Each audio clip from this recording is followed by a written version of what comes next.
Welcome back, guys. Thank you so much for joining me once again. My name is Coach Sanawe Koni, and today's video has been brought to you by Ball Talent. If you're looking to get yourself scouted, you're looking to get your club put on the map, go to Ball Talent. I've got a link in the description straight to their website. Go have a look at them and check them out. In today's video, I'm going to be talking about positioning once again. So we are back with a 3-part series, but this time it is for central mid positioning. Let's go!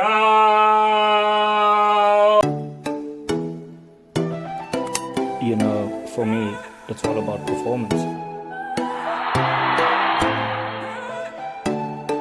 Once again with our positioning guidelines, let's have a look at the central mid operating in the central space. Now, it is literally in the word center.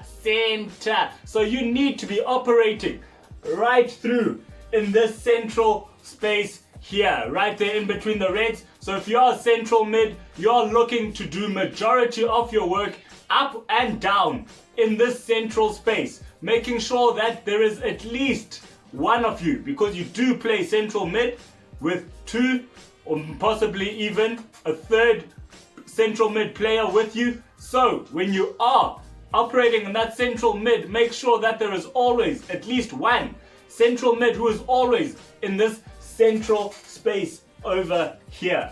So in this central space, as a central midfielder, you're going to look to dominate, get your team out of position from these areas here. If you're playing a little deeper, you'd be considered to be the player who is looking to play more long balls or a little more across the field into the wide areas.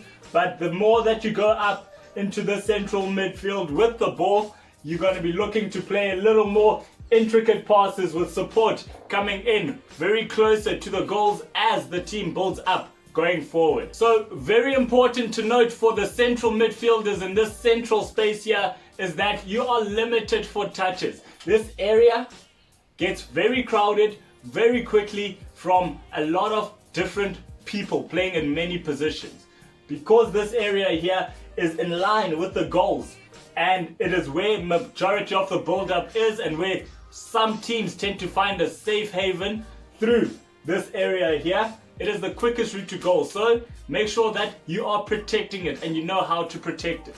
As much as it is great to go forward, you also need to make sure that you've got coverage at the back in this central space. So whenever you're playing with two central midfielders, make sure that they've got a good combination amongst each other, so that when one goes up, one can come back, and they learn how to pivot and they know just how much reward they can go for in playing an attack, instead of just both of them shimmying up and now you've got nothing to protect the defensive line. For me, with central midfielders in this central space, it is about having the same character but with different skill sets.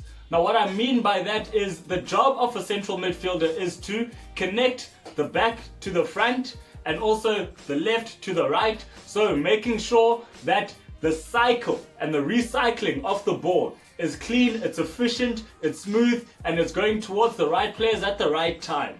But now you're going to need a different skill set of players in order to do that. So if you've got one who's good with the short passing and one who's good with the long passing, so make sure that they're communicating with each other and they are working together to bring the best of their qualities out in each other most of the time and throughout the game. But very important is the communication. Always communicating with each other. Whether it is in defense, when they're coming back and they need to be together. I don't know how you as a coach like to set up specifically, but make sure that the central midfielders have one mindset towards their attacking goals and towards their defensive goals.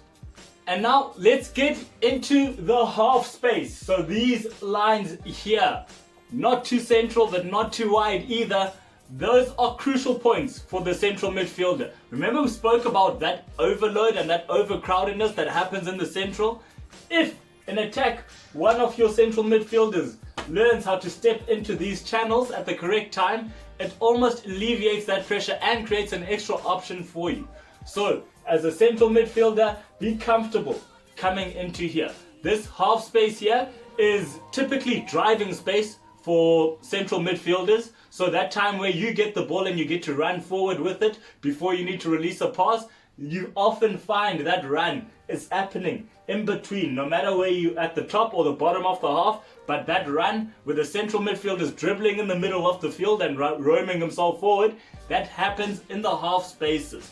But something else that is great about the half space for this central midfielders is that it allows you to create, step in and out of the center very freely without disrupting the structure of the team. So be smart about it and never move both. Whether you're attacking or defending, I need someone in the center. If there's a central midfield, I need a central midfielder in the center. So never allow it to be both my midfielders out and operating in the half spaces. I'd much rather a short option pass here with a long option pass of my wide midfielder or wide left back, right back. Don't stress about that. But as the two central midfielders, never be too far apart from each other. And now, lastly, using the guidelines, let's have a look at the central mids and operating in these wide areas over here. Are you, as a central midfielder, allowed to go into those wide areas? Do you advise it? Yes, you definitely can go into those wide areas. 1, never the both of you. I will lose my mind. Never the both of you. All I need is one of you to operate in that wide area, and you need to pick and choose the moment in which to do it. I cannot have you just going aimlessly into that wide area because it leaves me very vulnerable in the center, especially to a counter attack. But go there when momentum of play is going there, when the ball is moving towards there. But a very nice, easy opportunity to recognize it is when you can create an overload in that wide area. As a central midfielder, you can be that player who goes and creates the overload in this wide area where it's either the winger or the right back, and these 1v1 situations, help them out. Pop yourself in here and just look to play one touch and then get the play through.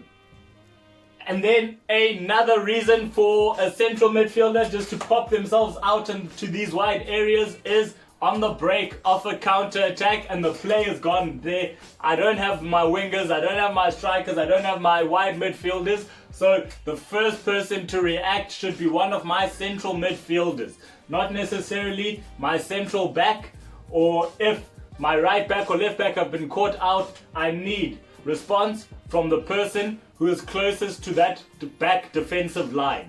So that'll naturally be my central midfielder. So be sure to go and press it. You don't necessarily need to go there to force a challenge. You can just be there to shadow, allow your team to recover, but make sure that you press in there and you are not leaving the space open.